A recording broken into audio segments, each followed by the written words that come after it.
morning, friends, from beautiful Bozeman.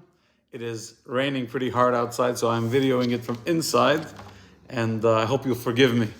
In this week's Parsha B'chukoisai, which is known for the curses, for the consequences that Hashem says the Jewish people will experience if they don't behave, it says, Ve'etz hasada yitem piryei, that the trees will give fruit, but as the Gemara says, that even non-fruit-bearing trees that traditionally do not give fruit, they're just trees for nature, for greenery, for oxygen, but they're not actually giving fruit. When Mashiach comes, they will start bearing fruit as well.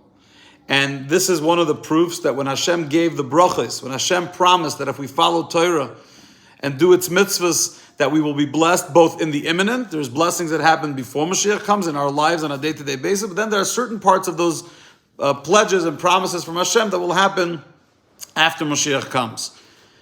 But it's very interesting because non-fruit-bearing trees bearing fruit is a supernatural thing.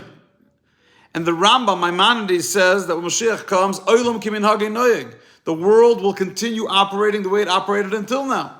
And don't think that will be any different.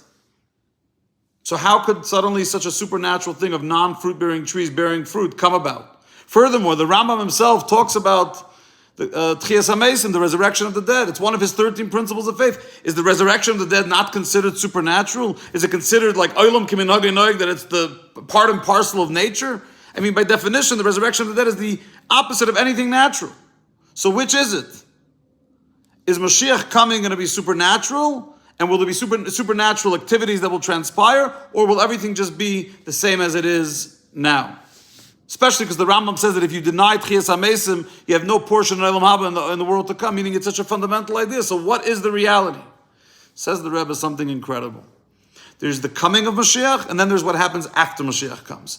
In order for Mashiach to come, the world needs to be halachically in a state of wholesomeness as it relates to Torah and mitzvahs, and there has to be certain criteria for all of the Torah mitzvahs to be performed. So Mashiach needs to come. The Beis HaMikdash needs to be built, the temple in Jerusalem, so that we can do the mitzvahs that are associated with the temple, with the Beis HaMikdash. The Jews have to go to Israel so they can fulfill all of those mitzvahs. Fine, perfect, Mashiach came.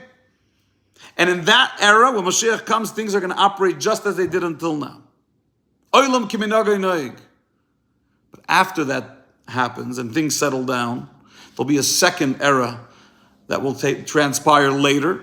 And in that era, Mashiach's already here, we're in Eretz Yisrael already, things are doing well. Then we're going to go into a state of where the supernatural will kick in, and trees that are not fruit-bearing will bear fruit, and the dead will be, those that are not alive will be resurrected. And we could make that second period happen quicker, and that is dependent on us. If we operate supernaturally in our service of Hashem, if we do everything in our power to hasten Mashiach's coming and bring about that era, then we are hastening also the second era to transpire, which is that we will have all those supernatural stuff. So there's two tkufas. There's the first era, the second era. First era doesn't have anything supernatural. The second era does. The bottom line is we need both those eras to show up sooner than later.